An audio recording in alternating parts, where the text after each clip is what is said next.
Hello friends, இன்றைக்கி நம்ம பார்க்க போகிறது ஜாப்பனீஸ் அனிமே சீரீஸ்னு my home hero season 1 episode 2 தான் இன்னைக்குள்ள வீடியோவில் பார்க்க போகிறோம். உங்களுக்கு இந்த வீடியோ பிடிச்சிருந்தது அப்படின்னா லைக் பண்ணிட்டு அப்படி மறக்காமல் நம்ம சேனலை சப்ஸ்கிரைப் பண்ணிருங்க. இந்த எபிசோடோட எண்டிங்கை பார்த்த உடனே உங்களுக்கு நெக்ஸ்ட் எபிசோட் பார்க்கணும் அப்படிங்கிற ஆர்வம் வந்துடும். ஸோ அந்த எபிசோடோட எண்டிங் வரைக்கும் கொஞ்சம் பொறுமையாக வாட்ச் பண்ணுங்கள். சரி வாங்க நம்ம வளவலன்னு பேசாமல் இன்னைக்குள்ள கதைக்குள்ளே போகலாம். இன்றைக்கி நம்ம பார்க்க போகிறது my home hero season 1 episode 2. என் பேக்கில் தான் வச்சேன், எங்கே போச்சுன்னு தெரியல. சரி நீ ட்ரெயினை மிஸ் பண்ண வேணா, நீ ஃபர்ஸ்ட் வீட்டுக்கு போனா பின்னாடி வந்துருந்தேன் அப்படின்னு அவங்க அம்மா அவளை அனுப்பி வச்சுட்டு வேற எங்கேயோ போக போய் இப்போ நம்ம யாரை ஃபாலோ பண்ணணும் அப்படின்னு கேட்குறான். அந்த பொண்ணை மட்டும் ஃபாலோ பண்ண அப்படின்னு அந்த கோபா சொல்றான். நான் பயந்துட்டேன். நீங்க யாரு? மிஸ் டோசுவோட ஃப்ரெண்டா? யாரும் வீட்டில் இல்லை, எல்லாரும் வெளியே போயிட்டாங்க. என்னோட பேரு கோசுக்கி, நான் கிளீனிங் சர்வீஸை சேர்ந்தவன். ஆமா நீங்க யாருன்னு நம்ம கேட்கவும், ஆமா நான் அவளோட ஃப்ரெண்டு தான். என் ஃப்ரெண்டோட ஃபோன் ஒன்று இங்கே மிஸ் ஆயிடுச்சு, நான் கால் பண்ணிக்கிடவா அப்படின்னு சொல்லி அவன் கேட்கறான். தாராளமா பண்ணிக்கோங்க நம்ம ஹீரோ சொல்றான். நொபுட்டோட ஃபோனுக்கு கால் பண்ணா அது இங்கே தான் இருக்கா இல்லையான்னு தெரிஞ்சோன்னு நம்ம கால் பண்றான். பட் நாட் ரீச்சபிள் அப்படின்னு சொல்லி அதுல வந்துருது. நோபுட்டோ எங்க தான் போனா ஒஸ்ட் கேஸ் சினாரியா அந்த பொண்ணை கடத்த வேண்டியது இருக்கும், அவங்கள ஒரு கண் வச்சுக்கோ அப்படின்னு கூபோ சொல்றான். நல்ல வேலை நான் அவனோட போனை உடச்சிட்டேன், இல்லைன்னா ஜஸ்ட் மிஸ்ல மாட்டிருப்பான் அப்படின்னு நம்ம ஹீரோ நினைச்சிட்டு கிளீனிங் வேலையை ஆரம்பிக்கிறான். டார்லிங் நீங்க எனக்கு மெசேஜ்ல சொன்ன எல்லாத்தையும் நான் வாங்கிட்டு வந்துட்டேன் அப்படின்னு நம்ம வைஃப் வந்து நிக்கிறா. தேங்க்ஸ் ஹனி, ரேகா எப்படி இருக்கான்னு கேட்கவா, அவளை நான் வீட்டுக்கு அனுப்பிட்டேன் அப்படின்னு அவங்க அம்மா சொல்றாங்க. காப்பர் பிளேட் தான் கிடைக்காதுன்னு நினைச்சா கிடைச்சிருச்சுன்னு வா சொல்றா. பேத் டப்பா ஒரு குக்கிங் பாட்டா மாத்தி அந்த பாடியை நான் அதுக்குள்ள வச்சு ஹீட்டர் வச்சு சூடுபடுத்த போறேன். ஒரு கரையிலேருந்து எந்த லெவலுக்கு வாட்டர் வேப்பரைஸ் ஆகுதோ அந்த லெவலுக்கு அது சுருங்கும். என்ன கரைக்கு பதிலாக நம்ம ஒரு டெட் பாடியை வச்சு பண்ண போகிறோம், அவ்வளோதான். என்னை பற்றி கவலைப்படாத, ரேகா பசியில் இருப்பா, நீ போய் அவளுக்கு சாப்பாடு ரெடி பண்ணி கொடு, இங்கே வேலையை முடிச்சுட்டு நானே வந்துருந்தேன் அப்படின்னு அவர் சொல்கிறாரு. இப்போ கார்ட்போர்டில் வந்து அலுமினியம் பேப்பர் எல்லாத்தையும் ஒட்டி வச்சு அந்த மொத்த பாத் டப்பையுமே வந்துட்டு ஒரு குக்கிங் பாட் மாதிரி ரெடி பண்ணுறாரு. அதில் வெண்ணியை ஊற்றி பாடியை கட் பண்ணி அதில் குக் பண்ணுறாரு. இந்த கோபா வந்துட்டு நோபுட்டோவோட அப்பாவை போய் மீட் பண்ணுறேன். அவன் கிடைச்சானா இல்லையா அப்படின்னு அவர் சம கடுப்பில் இருக்கிறாரு. இந்த சாப் ஸ்டிக்கை யூஸ் பண்ணு, எனக்கு எல்லா பீஸும் வேணும் அப்படின்னு ஏதோ ஒரு சீனை நமக்கு காமிக்கிறாங்க. இங்க அந்த டெட் பாடியை நம்ம ஹீரோ வந்து குக் பண்றான் அண்ட் அதை பார்சல் பண்ணி இப்போ சூட் கேஸ்ல வச்சு வீட்டுக்கு எடுத்துட்டு போறான். என்ன என் அபார்ட்மெண்ட் கிளீன் ஆயிடுச்சா அப்படின்னு ரேகா கேட்கவும், இல்ல இன்னும் கொஞ்சம் வேலை இருக்குன்னு நம்ம ஹீரோ சொல்லவும், நீ வேணா ஒரு வாரத்துக்கு இங்கே தங்கி காலேஜுக்கு போய் அப்படின்னு அவங்க சொல்றாங்க. இங்க இருந்து உங்க சாப்பாடு சாப்பிட்டா நான் குண்டாயிருவேனே அப்படின்னு வா சொல்றா. இப்ப சில காடை வச்சு அவங்க அப்பா கிட்ட மேஜிக் ட்ரிக் பண்ணி காமிக்கிறா. எப்படி நீ இதை பண்ணன்னு கேட்கவும், நான் காடை மாத்திட்டான்னு வா செஞ்சு காமிக்கிறா. நீ திரும்ப திரும்ப செஞ்சு காமிச்சாலும் எங்களால அதை கண்டுபிடிக்க முடியல அப்படின்னு அவங்க அம்மா சொல்றாங்க. ஆனா நெட்ஃபிளிக்ஸ்ல சைக்கோ ஸ்பிளாட்டர் ரிலீஸ் ஆயிடுச்சா அப்படின்னு சொல்லிட்டு அவ ஒரு மூவி சீரிஸை பார்க்க ஆரம்பிக்கிறா. ரேகா முதல்ல வந்து சாப்பிடு அப்படின்னு சொல்லி அவங்க அம்மா கூப்பிடுவோம். நான் படத்தை பார்த்துட்டு வந்து சாப்பிட்றாமா அப்படின்னு வா சொல்றேன். அது ஒரு ஹாரர் படம் மாதிரி தான் இருக்கு. 18 வருஷம் ஆச்சு ரேகா பிறந்து. நேற்று தான் அவள் பிறந்த மாதிரி இருக்கா, அதுக்குள்ளே இவ்வளோ பெருசாக வளர்ந்துட்டா. எனக்கு தேவையானதெல்லாம் நம்ம 3 பேரும் நம்ம ஃபேமிலியோ சந்தோஷமான வாழ்க்கையை வாழ்றது தான் அப்படின்னு நம்ம ஹீரோ சொல்லவோ, திடீர்னு என்னப்பா சென்டிமெண்டலாக பேசுறீங்க அப்படின்னு வா கேட்டுட்டு படத்தை பார்க்குறா. ப்ளீஸ் வேணா என்ன விட்டுரு அப்படின்னு அந்த பொண்ணு கதறா. அந்த இறந்து போன நோபுட்டோ நம்ம ஹீரோவோட கழுத்தை வந்து நெரிக்கிற மாதிரி நம்ம ஹீனா கனவு கண்டு எந்திக்கிறான். கொலை பண்ணி அவன் பாடியை என் வீட்லேயே கொண்டு வந்து வச்சிருக்கா, சீக்கிரம் அதை டிஸ்போஸ் பண்ணணும் அப்படின்னு நம்ம ஹீரோ நினைக்கிறான்.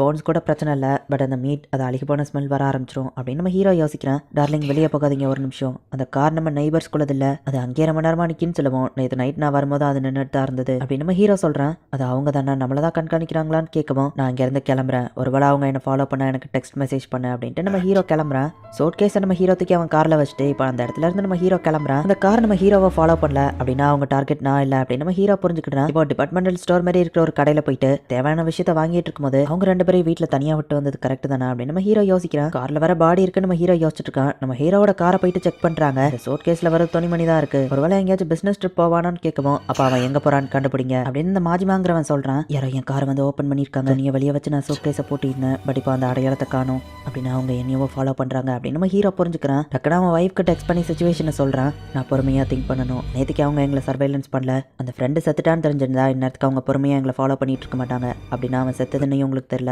அது அப்படியே இருக்கணும் அப்படின்னு நம்ம ஹீரோ நினைக்கிறான். உண்மையிலேயே சூட் கேஸ்ல நம்ம ஹீரோ எதையுமே கொண்டு போல, ரிசனிங் டிவைஸ் எதுவோ அதில் எல்லாம் நம்ம ஹீரோ சொல்றான். பட் நம்ம எல்லாரையுமே அவங்க சர்வைலன்ஸ் பண்றாங்கன்னு கேட்கவும், ஆமா ஸோ நம்ம பிளானை சேஞ்ச் பண்ணிட்டேன், நம்ம இந்த இடத்துலயே அதை டிஸ்போஸ் பண்றோம் அப்படின்னு நம்ம ஹீரோ சொல்றான். மைக்ரோஸ்கோப்பை யூஸ் பண்ணி இதை மண்ணில் போட்டு புதைச்சா ஜஸ்ட் ஒரு நாள்லயே டீகம்போசிஷன் ப்ராசஸ் ஆரம்பிச்சிடும் அப்படின்னு நம்ம ஹீரோ சொல்றான். வெட்டி வச்ச பாடியோட கறி எடுக்கவும், ஆமா இன்னுமா சாப்பாடு செய்யல, எனக்கு பசிக்குதுன்னு ரேக்காங்க பாரா, நீங்க என்ன கார்டனிங் வேலை பண்ணிட்டு இருக்கீங்களா, நம்ம வீட்டுக்கு சைட்ல தான் யார்டு இருக்கு, அப்புறம் அதுக்கு பூந்தொட்டி எல்லாம் வாங்கிட்டு வந்திருக்கீங்க, நானும் உங்களுக்கு இதுல ஹெல்ப் பண்றேன், சாப்பிட்டு முடிச்சதுக்கு அப்புறம் அப்படின்ட்டு வா போறா. ஓகே சார் நான் பாத்துக்கிறேன் அப்படின்னு மாஜிமா சொல்றான்.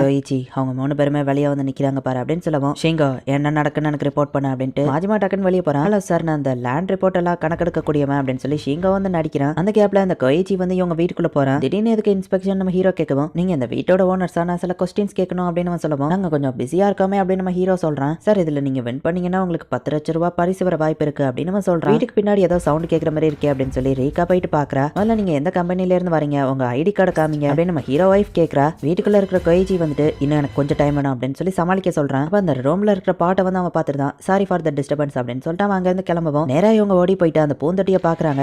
என்னாச்சுங்க அப்படின்னு அந்த வைஃப் கேட்கறா. எதுவும் ஆகலன்னு தான் நினைக்கிறேன் அப்படின்னு அவங்க சொல்லிட்டு அந்த பூந்தொட்டியை எடுத்துட்டு போறாங்க. இந்த கைச்சி பார்த்தா இவங்களோட கபோர்ட்ல தான் ஒளிஞ்சிருக்கான். எடுத்த உடனே எதுக்கு இவங்க நேரம் அந்த பூந்தொட்டி கிட்ட வராங்க அப்படின்னு அவன் யோசிக்கிறான். இப்ப அந்த மண் தொட்டி எடுத்துட்டு அவங்க வெளியே போறாங்க. பார்த்தா அந்த மாஜிமாவோட காலுக்கு கீழே தான் துண்டு துண்டா வெட்டி வச்ச அந்த டெட் பாடி எல்லாமே கவர்க்குள்ள இருக்கு. பட் அவன் அதை கவனிக்கல. இப்ப நம்ம ஹீரோவோட வைஃப் வந்து அவங்களோட ரூமை கிளீன் பண்ணிட்டு இருக்காங்க.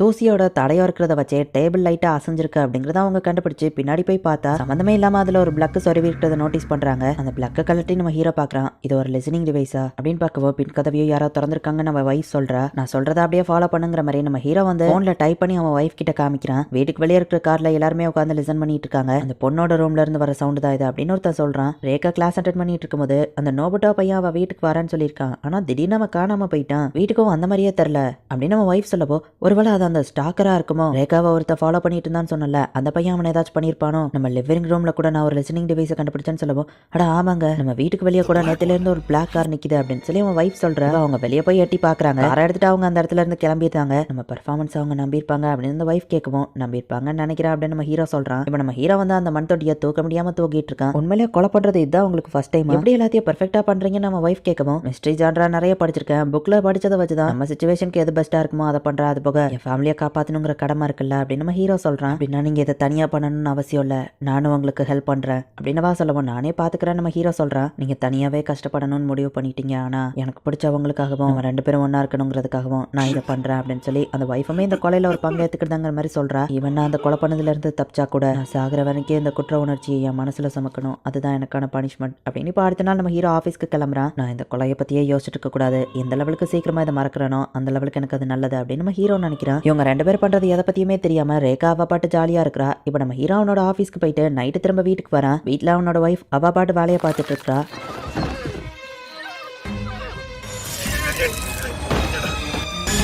இந்த இடத்துல இந்த எபிசோட் முடியுது.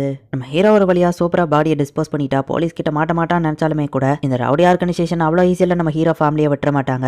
என்ன நடக்க போது, நம்ம ஹீரோ எப்படி தப்பிக்க போறா அப்படிங்கிறத நெக்ஸ்ட் எபிசோட் பார்த்து தெரிஞ்சுக்கோங்க. அண்ட் உங்களுக்கு இந்த வீடியோ பிடிச்சிருந்தது அப்படின்னா லைக் பண்ணிட்டு அப்படி மறக்காம நம்ம சேனலை சப்ஸ்கிரைப் பண்ணிருங்க. தேங்க்யூ ஃபார் வாட்சிங். Bye guys. நெக்ஸ்ட் எபிசோட்ல மீட் பண்ணலாம்.